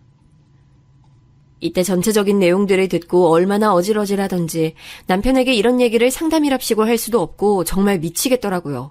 그런 괴로운 내용들을 듣고선 겨우겨우 엄마와 이모를 공항에서 배웅했고 저는 다시 익숙해지지 않는 이 타국에서 일상을 살아가는데 너무 마음이 불편했어요. 그러고선 남편 회사에서 큰일이 터졌고 저도 아이를 유아교육기관에 보내면서 현지 엄마들과 잘 섞이기도 힘들고 무척 골치 아픈 시기를 보냈어요. 외국에서 아이를 키운다는 것, 특히 은은하게 차별이 있는 나라에서 산다는 건 참 쉽지 않더라고요. 그런 와중에 엄마가 했던 그 찝찝한 얘기가 자꾸 마음에 걸렸는데 이내 시간이 그리 오래지 않아 큰 사건으로 떠오르게 돼버렸어요. 저는 설마 엄마를 이렇게 보내는 날이 있을 거라고는 상상도 못했어요. 엄마의 외도 얘기를 비교적 담담히 꺼냈던 엄마는 어쩌면 속으로 더 많이 골마있지 않았을까 싶네요. 그래도 그렇지 엄마는 너무 비극적인 상태로 삶을 마감하게 된 거예요. 그때 아빠에게 급히 연락을 받아 비행기를 타고 한국으로 들어올 때 전 제정신이 아니었어요. 어릴 때부터 곧잘 주변에서 일어나는 사건들을 건너듣고 자란 저였지만 우리 엄마가 집에 든 도둑으로 인해서 참변을 당하셨다니 기가 막힐 노릇이더라고요. 아빠 도둑이요? 도둑? 잡혔어요? 그래. 어떻게 일이 이렇게 되냐? 아빠도 보통 정신이 아니시더라고요. 이때 외가 친척 쪽 식구들이며 명주 이모까지 겨우겨우 도와줘서 마무리를 할 수 있었어요. 멀쩡하게 매번 잘 드나들던 우리 집에 도둑이 들었고 물건만 훔친 게 아니라 엄마까지 그런 기막힌 일을 당하게 되다니 이제 60 다 된 여자가 무슨 힘이 있다고 그런 끔찍한 일을 겪어야 했던 것일까요? 저는 아이 일도 있는지라 제대로 마무리도 짓지 못한 채 친정에 있던 엄마의 짐들만 겨우 챙겨서 다시 일본으로 돌아가게 됐어요. 그래도 내내 눈물이 솟아오르고 울컥하고 마음이 진정되지 않아서 남편에게 사정을 말하게 됐어요. 나 아무래도 당분간은 한국 가 있고 싶어. 얼마간은 말이야. 엄마 일도 제대로 마무리가 안 됐는데 나 혼자 잘 살겠다고 여기 와 있고 싶지 않네. 몇 달만 있다가 다시 들어올게. 그래, 내 걱정하지 말고 가서 장인어른 잘 챙겨드려. 내 쪽에서 먼저 얘기를 했었어야 했는데 내가 미안해. 이렇게 남편과도 얘기가 됐기에 아빠에게 전화를 했는데 당장 오라고 할 줄 알았던 아빠의 반응은 좀 이상했어요. 아, 예진아, 여긴 걱정하지 않아도 돼. 엄마 관련된 건 다 정리했고 집은 여기 더 살기가 좀 그래서 이사를 가기로 했어. 아빠 혼자 알아서 이사하고 다 할 테니까 너무 걱정하지 마. 뭘 그렇게 한 번에 빨리 정리를 했어? 아빠 혼자서 어떻게 지내려고. 나 엄마 짐도 다 못 가져왔단 말이야. 내가 애랑 가서 몇 달 지내도록 할 테니까 새 주소 알려줘. 이렇게 우기고 우겨서 아빠한테 갔어요. 뭔가 훅훅 갑작스레 바뀌어가는 상황들이 너무 정신없고 혼란스러운 가운데 짐을 싸서 아빠 집으로 구태여 왔는데요. 그리 멀지 않은 지역으로 짐을 옮긴 아빠는 집 정리를 겨우겨우 하고 계시더라고요. 엄마의 부재가 여전히 실감이 나지 않고 아직도 울컥하고 토할 것 같은데 제 생각엔 아빠도 보통 마음은 아닐 것 같았어요. 한편으로 서글프게 느껴져서 아빠를 좀 챙기려던 중 일순간 이 새로운 집에서 별개의 인기척이 느껴지는 거예요. 혹시 고모들이라도 왔나 아니면 이삿짐 센터 사람이라도 온 건가 싶어서 안을 들여다봤는데 거기서 수건들을 챙겨서 갖고 나오는 한 여자분과 순간적으로 눈이 마주친 거예요. 이때 저는 너무 놀라서 들고 있던 가방을 땅에 떨궈 버렸어요. 명주 이모? 이모가 이모는 여기 왜요? 아, 예진아. 그래. 예진이 너 온다는 얘기 장원 씨한테, 아니. 아빠한테 듣긴 했는데. 이게 대체 무슨 일인 건지 이모는 제 앞에 되게 멋쩍은 표정을 하고 서 있더군요. 엄마도 없이 혼자 된 아빠의 새 집에 왜 생뚱맞게 퍼즐 맞추기 마냥 명주 이모가 들어와 있는 거냐고요. 게다가 순간적으로 절 거슬리게 한 건 이모가 우리 아빠를 이름으로 불렀다는 거예요. 발 뒤꿈치부터 머리 꼭대기까지 순간적으로 소름이 쫙 타고 올라왔어요. 이모가 왜 이 집에 와 계세요? 저는 번복해서 몇 번이나 물을 수밖에 없었어요. 일단 이모는 마구 당황한 표정을 짓더니 엄마 짐을 옮기는 걸 도와주러 왔다고 하면서 허둥지둥 나가시더라고요. 그런데 저도 나이가 이쯤 되니까 왠지 모를 안 좋은 느낌이 훅 들어오면서 자꾸 흐린 눈으로 보게 되는 거예요. 친자매처럼 어쩌면 친이모들보다 더 가까이 지냈던 명주 이모인데 대체 이게 뭔 일인가? 왜 우리 아빠 집에 와서 저렇게 살림살이들을 챙겨주고 있는 건지 너무 거슬렸어요. 대충 봐도 이건 뭔가를 너무 얼버무리는 느낌이더라고요. 그러고 아빠에게 곧장 물었더니 아빠는 머리를 한창 긁적이고 얼굴이 벌개지는 듯 하더니 이내 있을 수 없는 소리를 제게 하시는 거예요. 이제 충격은 좀 그만 받았으면 싶은데 말이에요. 그래서 내가 너보고... 아니, 어차피 언젠간 알려야 하니까. 그래, 곧 얘기는 해야 했으니까 말이야. 저기 말이다, 아빠가 명주 이모랑 같이 지내기로 했어. 이 말에 저는 정말 기절할 듯 놀라서 목소리가 막 뒤집혀지더라고요. 아빠 알아듣게 좀 설명해봐. 명주 이모가 여기서? 왜? 글쎄 그렇게 됐어. 어른들 일이야. 예진이 너는 아무것도 걱정할 게 없어. 엄마 일도 아빠가 다 정리할 테니까. 애까지 뭐하러 데리고 나와서 고생하냐. 정사방도 기다릴 테니까 얼른 데리고 다시 일본 들어가. 저는 도저히 납득할 수 없었어요. 일반적으로 보통의 자녀들이라면 이런 일을 당한 상태에서 어떻게 그냥 지켜볼 수가 있을까요? 도저히 안 되겠어서 저는 끝끝내 아빠에게 방을 달라 했고 아빠는 답답하다며 몇 주만 있다고 가라고 한사코 강조하시는 거예요. 그러면서도 딸인 저와 손주가 있는 이 집에 매번 늦게 들어오시기도 하고 어딘가를 갔다 오시는 것 같았어요. 저한텐 명주 이모랑 같이 살 예정이라 했으니 분명 이모를 만나는 거였겠죠. 아빠, 나 진짜 머리가 너무 어지러워. 이게 뭔 일이야? 아빠 지금 명주 이모 만나러 다니는 거 맞지? 그러자 아빠는 비로소 이때 심호흡을 하더니 제 눈은 쳐다보지도 않고 등을 돌린 채로 어렵게 말을 꺼내더군요. 듣고 제 귀를 의심할 수밖에 없었어요. 그래. 그리고 말이야, 우리 혼인신고도 했어. 아빠! 제정신이야? 아빠는 저의 이런 기절할 듯한 반응을 보고도 계속 하루빨리 일본에 돌아가라는 말만 반복할 뿐이었어요. 전 절대로 돌아가지 않겠다고 했지만 어쩔 수 없이 등 떠밀려 들어가야 했어요. 왜냐하면 이 무렵 엄마인 제가 너무 아이를 못 챙기고 넋이 나가 있어서 그랬는지 애가 여기저기 아프고 자꾸 자기 아빠가 보고 싶다고 울어대는 거예요. 심지어 밤에 열이 나서 응급실도 가고 정말 기진맥진해서 죽겠더군요. 발이 도통 떨어지지 않았지만 그래도 엄마니까 괜찮아진 아들을 데리고 다시 일부드로 들어갔습니다. 모든 사정을 듣게 된 남편도 기가 막혔는지 마땅히 대꾸를 못하고 있던 가운데 저는 초반에 제가 엄마 짐을 어느 정도 챙겨왔던 걸 생각해서 다시 그것들을 꺼내봤어요. 저랑 잠깐 마주친 이후로 얼굴을 감춰버리고 몰래 아빠를 만나고 있던 명주 이모며 당당히 혼인신고를 했다는 거짓말 같은 얘기를 하는 아빠며 아직도 세상을 떠난 게 말 같지도 않게 느껴지는 엄마의 이런 소치품들을 보니 머리가 터지겠더라고요. 대충 집어온 옷가지들이나 물건들 그리고 엄마의 책이나 노트들 몇 권들이 있었는데 훌훌 넘겨보는 동안 엄마의 글씨들도 선명하게 보여져서 가슴이 저렸어요. 그런데 엄마가 써둔 다이어리 안에 순간적으로 눈에 확 띄는 내용들이 있었습니다. 그 내용을 보고 가슴이 저미듯 아파와서 숨을 쉴 수가 없었어요. 왜 진즉 이걸 확인하고 아빠한테 가지 않았던 걸까요? 다이어리 안에는 눈으로 보고도 받아들이지 못할 아빠와 명주 이모 관계에 대해 상세히 적혀 있었어요. 무려 엄마는 그들의 관계를 알고 있었던 거예요. 제가 알기 훨씬 전부터 말이에요. 언제쯤부터 이걸 알았는지 모르겠지만요. 그 내용을 일부 옮겨봅니다. 땡땡년 땡월 땡일. 다그치는 내 앞에서 명주 편을 드는 남편을 보고 나는 반 미치기 직전이었다. 어떻게 내 앞에서 명주 편을 들고 명주를 감싸 안을 수 있는 걸까? 얼마간 남편에게 여자가 있다는 느낌이 있었고 그 사실을 명주한테 상담했었는데 그 여자가 명주였다는 걸 너무 늦게 알아버렸다. 명주는 내 상담 내용을 듣고 한사코 내 남편이 그런 사람일 리 없다고 하면서도 한 번 정도 흔들린 거면 봐주라는 말을 하기도 했었다. 대체 왜 그런 말을 하는 건지 이해할 수 없었다. 이 모든 게 나를 기만한 내용이었다 생각하니 참을 수가 없다. 명주에게 화내지 말라면서 막아서는 남편은 내 남편이 아니라 마치 처음부터 잊지도 않았던 명주의 남편 같았다. 여기까지 읽으면서 손이 덜덜 떨리고 입술에 마구 경련이 일어나더군요. 우리 집을 제 집처럼 드나들고 함께했던 명주 이모가 언제 어떻게 우리 아빠와 이어졌던 걸까요? 그러면서 뒤이어진 내용은 이 내용을 박박 찢어 당장 명주 이모와 아빠에게 물과 함께 뒤집어 씌우고 싶을 정도로 참혹했어요.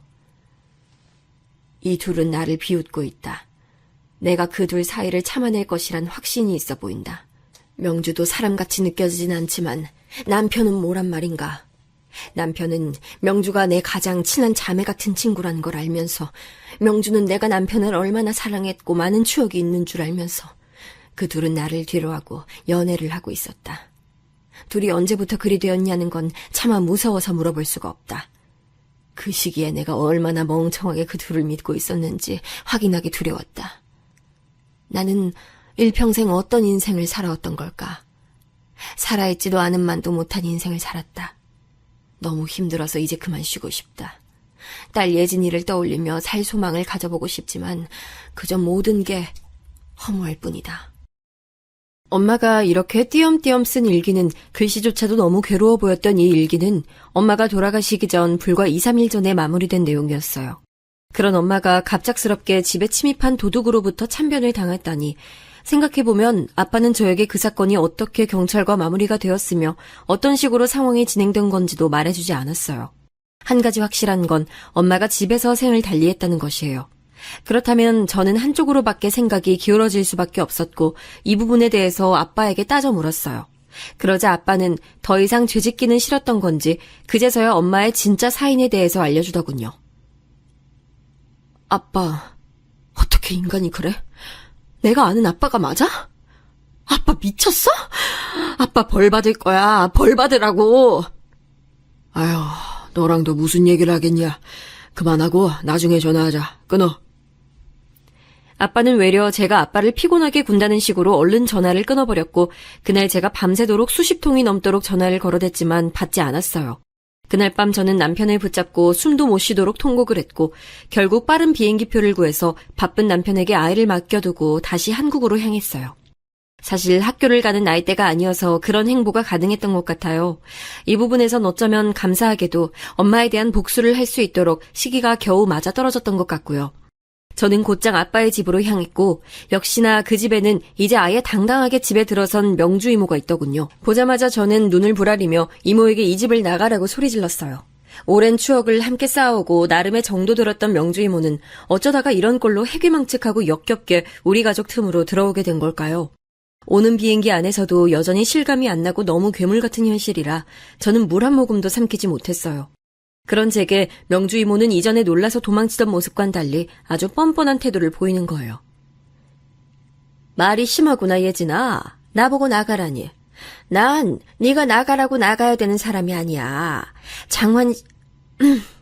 아니 네 아빠에게 들었겠지만 나 니네 아빠랑 같이 사는 사람 됐어. 그러니 말 가려서 해. 나 너무 서운하다. 입 다물어요. 진짜 사고 쳐버리기 전에.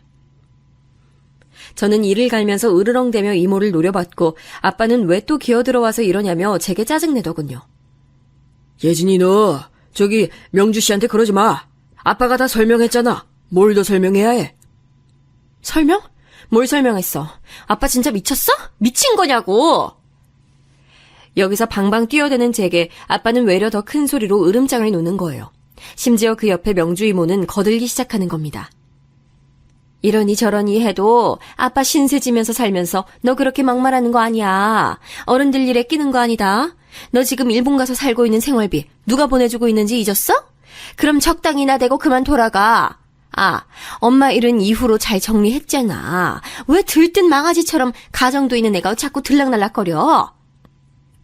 아빠, 어떻게 엄마 얘기를 그렇게 쉽게 해? 엄마가 누구 때문에 그렇게 됐는데 나 증거도 다 갖고 있어. 엄마는 아빠랑 이모 때문에 니네들 때문에 그렇게 된 거야. 뭐 가정? 웃기지 마. 아빠 가정은 이렇게 엉망진창으로 해놓고 나보고 무슨 가정을 챙기래. 그런 저를 옆에서 명주 이모는 혀를 찢찢 차가면서 안타깝다는 표정으로 쳐다보는 거예요. 예진이 너 성질 좀 죽여야 돼. 그런 성질이면 남편한테 사랑 못 받아. 이런 걸 보면 딸들은 지 엄마 꼭 닮는다니까. 나는 자식 안 낳길 정말 잘했어. 안 그래 장원 씨? 이러면서 낄낄거리고 웃는데 정말 제 앞에 악마들이 있는 것처럼 느껴졌어요. 본인이야말로 옛날에 아버지 바람 때문에 고생했다고 하면서 그걸로 피눈물 흘린 엄마 얘기를 그렇게 울며 할 땐 언제고 자기가 그런 짓거리를 하고 있는 걸까요? 전 도저히 참을 수가 없어서 씩씩거리다가 그 집에 더 있을 수도 없고 저보고 나가라고 떠밀어내는 바람에 쫓겨나듯 나왔어요. 결국엔 외가 쪽에 연락했고 제 진짜 큰이모 댁에 가서 얼마간 머무르게 됐어요. 도저히 이 꼴을 그냥 두고 볼 수 없겠더라고요. 아직도 그 둘이 나란히 있는 모습이 실감도 안 나는데 뻔뻔하게 우리 엄마 마냥 집 자리를 차지하고 있는 이모를 보니 더 피가 거꾸로 쏟는 것 같았어요. 게다가 큰이모는 제 얘기를 다 듣자마자 기절하려고 하시더라고요. 아유, 못 살아 내가. 기어이 명주 그년이 사고를 치는구나. 내가 네 엄마한테 그렇게 악을 쓰며 걔랑 어울리지 말라 했어. 어른들 말 틀린 말 하나도 없다니까. 남편이랑 친구는 만나게 하는 거 아니야. 아이 대체 명주 걔를 뭘 믿고. 아유 어떡해 진짜. 네 엄마 불쌍해서 어떡해. 큰이모도 당시 정확한 내용을 모르고 있다가 아빠가 둘러댄 내용만 듣고 그냥 정말 사고사인 걸로 생각하셨던 거예요. 그런데 저를 통해서 자세한 내용을 듣고 나니 참을 수가 없었던 거죠. 저는 아빠도 망하게 하고 싶고 이모도 패가 망신은 둘째치고 모든 걸 다 때려 부숴버리고 싶었어요. 한두 해 알아온 친구도 아닌데 엄마랑 같이 지낼 때는 세상 둘도 없는 자매처럼 살더니 우리 엄마를 조롱하고 그렇게 끝으로 몰아넣었다니요. 게다가 제가 되돌아와서 따지는 것도 아주 성가시게 생각하고 우리 집 구석 돌아가는 모양을 너무 잘 알아서인지 아주 능숙하게 받아치더라고요. 제가 몇 번이나 전화해서 욕을 하고 메시지를 남겨도 이모는 너무 뻔뻔하게 나왔어요. 예진아, 내가 진짜 많이 봐주는 거 너 알지? 이런 식으로 너 나 괴롭히면 너도 온전치 못해. 네 엄만 이전부터 정신이 불안하고 상태 나빴어. 왜 자꾸 내 탓을 하냐고. 그리고 장환 씨, 네 아빠랑 나는 어쩌다 보니 좋은 감정 된 거야. 불륜? 그럼 무서운 소리 좀 그만해. 우리가 왜 불륜이야? 맹세코린 그런 거 없어. 그러니까 좋은 말 할 때 그만 까불어. 어? 이쯤 되니 저는 머리를 쥐어뜯어가며 이를 갈게 됐습니다. 큰이모네 머무는 그 얼마간 뭘 할 수 있는 것도 없었어요. 그렇게 고민하던 중 번뜩 머릿속을 스쳐가는 것이 하나 있었어요. 바로 저 명주 이모의 동생인 진주 이모와 그들의 엄마인 할머니 말이에요. 엄마 생전에 제가 듣기로 명주 이모가 본인 엄마의 병 때문에 치료비를 많이 썼다고 했었어요. 마침 제게 진주 이모의 전화번호도 있었기 때문에 순간적으로 뭔가에 홀린 듯 전화를 걸어보게 됐어요. 진주 이모는 자기 언니랑 그닥 연락을 안 하고 사는 건지 소식을 전혀 모르는 눈치더라고요. 예진아, 오랜만이다. 엄마 잘 계시지? 이모는 할머니 모시고 부산 내려온 지 벌써 10년이 다 돼가네. 우리 언니도 잘 있는 거지? 아유, 내 언니를 겨우 너한테 물어보고 있네. 응? 이쯤 되니 저는 속으로 분노가 마구 차오르는 걸 겨우 누르면서 어떻게 상황을 풀어내야 할지 머리를 마구 굴리게 되더라고요. 할머니를 잠깐 바꿔달라고 했어요. 안부 정도만 묻겠다고요. 할머니 안녕하세요. 저 예진이에요. 네, 잘 지내시죠? 할머니, 저 할 말이 있는데요. 예전에 제가 어릴 때 아주 잘해주셨고 명주 이모네 할머니와 저는 어느 정도 관계성이 있긴 했어요. 마지막으로 본 게 제 결혼식 때였고 그때 와주셨었거든요. 저는 침을 꿀꺽 삼키고 아주 힘겹게 말을 꺼냈어요. 명주 이모가 우리 집안에서 저지른 일들에 대해서 말이에요. 말해봤자 달라질 게 별거 없겠지만 그래도 저는 전할 필요는 있단 생각이 들었거든요. 뭐가 어떻게 되던지 말이에요. 그리고 그렇게 시작한 이 말 한마디로 전혀 생각지도 못한 곳에서 인과응보가 일어나게 돼버렸어요. 아고, 그래, 예진이구나. 아이고, 이게 얼마만이야. 너 결혼식 간다고 부산에서 올라갔었지. 잘 지내지? 할매는 여기서 진주 이모랑 살아. 언제 놀러와? 엄마도 잘 있지? 할머니, 우리 엄마 돌아가셨어요. 이 말에 흠칫 놀란 할머니는 거의 몇 초간 정적을 두고 있다가 겨우 말씀을 하시더라고요. 뭐야? 아니, 이게 무슨 일이야? 죽었다고? 아유, 아니, 대체 무슨 일이야? 언제? 아유, 아니, 근데 왜 명주는 전화도 안 해주고, 대체 왜? 그게 언젠데? 할머니는 예전에 우리 엄마가 때마다 김치를 챙겨주고 진주 이모 학교 등록금을 내주며 소소하게 챙긴 것들을 고마워하셨어요. 무엇보다 시집도 안 가고 말도 잘 안 듣는 자기 딸을 늘 곁에서 데리고 다녀주니 그저 좋아하셨죠. 저는 깨질 듯한 머리를 부여잡고 한숨을 몇 번이나 쉬어댄 후 할머니에게 힘겹게 말했어요. 끝으로 갈수록 제 목소리는 원망과 저주 섞인 목소리로 바뀌어지더군요. 할머니, 우리 엄마 명주 이모 때문에 이렇게 된 거예요. 할머니 딸 명주 이모 때문에요. 뭐야? 예진아, 할매 무슨 말인지 모르겠다. 알아듣게 좀 말해봐. 이게 무슨 말이야? 저는 점점 말을 하면 할수록 제어가 되지 않았고 이까짓 거 이 할머니한테 화풀이해서 될 것도 없는데 뭐하러 이러고 있나 싶기도 했어요. 그래도 계속 말을 쏟아내게 됐어요. 명주 이모, 우리 아빠랑 바람났어요. 지금 우리 아빠랑 산다고요. 우리 아빠랑 눈 맞아서 우리 엄마 조롱했어요. 엄마는 그래서 세상을 등졌어요. 할머니, 뭐 하는 거예요? 왜 딸을 그따위로 키웠어요? 저한테 잘해주셨던 분이긴 했지만 그건 그냥 어릴 때 잠깐 기억하는 온정에 지나지 않아요. 엄마가 어떻게 됐는지 그리고 그 뒤로 돌아온 아빠의 멍청한 반응들이며 사람 같지도 않게 구는 명주 이모의 지독스런 태도를 보니 누구든 붙잡고 욕을 퍼붓고 싶었거든요. 이모한테 씨알도 안 먹힐 욕이라면 그 가족이라도 같이 욕을 먹고 죄를 감당하라는 심정이었어요. 할머니는 제 말에 계속 웅얼웅얼 거리더니 전화가 갑자기 안 들리고 뚝 끊어지더라고요. 저는 이때 숨을 훅훅 들이쉬며 오갈 데 없는 분노를 쏟을 데가 없어 그저 오열하기만 했어요. 그랬더니 곧장 진주 이모한테 전화가 걸려오더니 난리를 치는 거예요. 이 전화를 받아보니 어쭈 이것 봐라 싶더라고요. 예진아, 너 때문에 지금 우리 엄마 큰일 났어. 너 어떡할 거야? 이 말을 듣고 처음엔 움찔했지만 점점 시간이 지날수록 머리가 차가워지더라고요. 뭘 어쩌라는 건지 모르겠어요. 남의 집 부숴놓고 사람을 궁지에 몰아넣어 놓고서 그렇게 만들어 놓은 자식을 이 땅에 낳아놓고 교육도 제대로 안 시킨 주제에 그까짓 거 충격받고 좀 쓰러지는 게 무슨 문제라고요. 그래서 저는 곧장 멍청한 명주 이모에게 다시 전화를 걸었고 제 전화를 안 받고 넘겨버리길래 곧장 메시지를 남겼어요. 좋은 말 할 때 전화 받는 게 좋을 거예요. 안 받으면 후회할 일이 생길 거니까요. 이 문자를 받는지 곧장 전화가 와서 왜 어른 같고 장난질이냐고 하길래 저도 용건부터 말했어요. 이모네 엄마 쓰러지셨다는데요? 뭐야? 뭘 놀라요? 본인 엄마랑 보아하니 별로 연락도 안 했나 보던데. 우리 엄마 저렇게 되신 것도 모르시던데요, 할머니는? 그러자 명주 이모는 목소리가 바뀌며 제게 바로 날석에 쏘아붙이더라고요. 야, 예진아, 너 뭔 짓 한 거야? 미쳤어? 노인네한테 전화를 했다고? 왜요? 얘기하면 안 될 짓 한 건 알아요? 할머니 지금 쓰러졌다던데 가보는 게 좋지 않겠어요? 그러자 명주 이모는 정말 멍청하게도 멀리 살고 연락도 안 한 지 오래된 자기 가족한테 이런 여파가 갈 거란 생각을 못했나 봐요. 그냥 당장 자기만 좋아서 지내면 끝이라고 생각했던 건지 왜 자기 여동생과 엄마랑 연락 안 하고 안 보고 사는지는 모르겠지만 기겁하듯 놀라더라고요. 너 이거 진짜 가만 안 둬. 왜 우리 엄마한테 엄마 가뜩이나 심장도 안 좋은데. 엄마? 와, 진짜 이거 상멍청이가 따로 없네. 네 엄마는 심장 아파서 걱정돼 죽겠고 내 엄마는 그 꼴 당해도 되는 거야? 야, 너 천벌 받을 거야. 네가 한 대로 되돌려 받는 거야. 내 엄마 뺏어가고 네 엄마도 잘못돼봐라.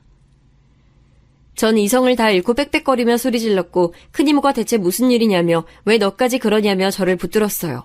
겨우 진정하고 누워있는데 명주 그 인간으로부터 전화가 계속 걸려오더군요. 나중엔 급기야 아빠한테까지 걸려오고 정말 전화가 끊기지 않을 만큼 1시간 내내 진동이 울려대길래 겨우 받았어요. 그랬더니 아빠는 받자마자 대차게 욕을 해대는 거예요. 야, 너 네가 지금 뭔 짓 한지 알아? 명주 씨 어머니 쓰러져서 지금 병원 실려가셨대. 잘못되면 어쩌려고 그래, 얘가 진짜 정신 빠져가지고 못하는 짓거리야, 정말! 그 말을 듣고 저는 웃음밖에 나지 않더라고요. 거기다 더 이어서 말을 해줬어요. 아빠는 머리가 어떻게 된 거야? 지금 자기 입장이 어떤지도 몰라? 지금 누구 걱정을 해주고 앉아있어 태평하게. 엄마를 반은 미치게 만들어서 궁지로 몰아넣고 지금 그런 소리가 나와? 명주 그 인간 지 엄마도 그 꼴 되는 거 보라고 해. 연락도 안 하고 안 보고 살던 노인네가 자기 불륜 때문에 쓰러지니까 이제 걱정돼? 아이고 눈물 난다 눈물 나. 그러고 전화를 끊어버린 후 온몸이 달달 떨려오면서 아빠로 인해 끓어오르는 분노를 어찌해야 할지 모르겠더군요. 그러고 한참 누워있다가 벌떡 일어났어요. 그러곤 곧장 큰아빠에게 전화를 걸어 이제껏 있었던 일들을 다 얘기했어요. 큰아빠는 혼자 몸으로 계속 자식도 없이 친지도 없이 홀로 회사를 이끌어오고 계셨고 그 일을 저희 아빠와 나눠서 하고 계셨거든요. 그나마 제 딴엔 어른이라고 여겼던 분이었기에 큰아빠에게 모든 일을 울면서 털어놨어요. 큰아빠, 우리 엄마 어떤 분인지 아시죠? 엄마 정말 아빠만 보고 살았어요. 근데 아빠가 저렇게 돼버렸어요. 아빠한테 벌을 주세요. 부탁드려요. 어찌 보면 큰아빠한테 이런 일을 털어놓는다고 해서 뭐가 바뀌는 건지 의아해하시는 분들이 있을 수 있겠는데요. 예전부터 저희 아빠와 함께 아주 작은 회사를 운영하고 계셨거든요. 무역 관련해서 아빠 쪽에 넘긴 일들이 많았고 그 덕에 아빠도 형의 힘을 빌려 조금 경제력을 갖추게 된 거예요. 큰아빠는 사정은 딱하게 됐지만 어떡하냐고 얘기를 하시기에 저는 구체적으로 제가 실제로 상상도 했던 내용이고 전혀 과한 게 아닌 염려를 전달했어요. 아빠, 여자한테 미쳐 있어요. 제정신이 아니에요. 자기 부인이 자기 때문에 죽었는데 저렇게 생판 남이 죽은 것처럼 아무렇지 않게 집을 정리해버렸어요. 정말 제대로 돌은 거 맞아요. 딸인 제 얘긴 듣지도 않고 저한테 아주 무섭게 화를 냈어요. 자식이고 뭐고 눈에 아무것도 안 보이는 거예요, 지금. 그 명주라는 여자 집도 절도 없고 가난해서 아빠한테 돈 뽑아 먹을 거예요. 큰아빠네 회사, 아빠가 갖고 있는 것들도 여차하면 그 여자한테 줄 수 있어요. 그래도 괜찮으시겠어요? 그냥 다 싹 걷어오세요. 아빠 아무것도 없어야 돼요. 망해봐야 돼요. 큰아빠는 안 그래도 딱하게 듣고 있었긴 했지만 돈과 회사 관련해서 얘기가 이렇게 이어지니 점점 한숨이 짙어지시더군요. 아무리 제게 아빠라고 하고 저런 일을 알기 전까진 다정했던 사람이라지만 솔직히 아빠가 큰아빠 덕을 보고 경제적 여유를 갖게 된 건 가족들 중 누구도 부인할 수 없거든요. 이혼하고 자식도 없이 물려줄 사람도 없이 형제인 우리 아빠와 함께했던 건데 이런 식으로 흐지부지하게 사람이 멍청해지면 뭔 짓을 할지 모르는 거잖아요. 큰아빠는 겨우 결심을 하셨고 아빠가 그 여자 꽁무니 쫓아다니며 그 집 할머니 수습을 같이 해주는 멍청한 짓을 하는 동안 제 말대로 조금씩 회사 관련된 부분들을 정리하셨어요. 저는 그 시기까지 기다릴 수가 없어 결국 일본으로 다시 돌아갔지만 몇 주 더 지나서 큰아빠로부터 전화를 받아봤어요. 비로소 드디어 분노와 통탄의 눈물이 아닌 뭔가를 겨우 했다는 그런 눈물이 흐르더라고요. 예진아, 장환이 네 아빠 발악을 하더라. 그래도 어쩌겠냐. 나도 맘먹고 움직이기 힘들었다. 솔직히 말해서 재수씨도 안타깝고 너도 안 됐고 네 말만 따나 내가 한창 때부터 일궈온 이 작은 회사를 유지해야 하기도 했거든. 네 아빠 이걸로 해두고 그만 놔두자. 예진이 너도 고생 많았을 거야. 한동안은 네 인생 살아. 큰아빠, 죄송해요. 제 얘기 들어주셔서 감사해요. 이렇게 상황들이 정리되어 아빠는 아빠대로 이유를 알지 못한 채 회사에서 밀려나 많은 일들을 빼앗기게 됐더군요. 경제력이 이전만 못하게 된 와중에 그 명주 이모라는 인간은 지 엄마 쓰러져서 오늘 내일 하고 있으니 몇 년 만에 부산에 내려갔다나 봐요. 아빠가 저한테 굳이 전화까지 걸어서 난리를 치는 내용을 들어보니 상황이 심각하다고 하더군요. 전 그저 모든 게 인과응보라고 생각해요. 우리 엄마한테 나름대로 금전적인 신세를 졌던 집안이고 명주 이모 자체도 엄마랑 가까이 살면서 얻은 혜택들이 많았어요.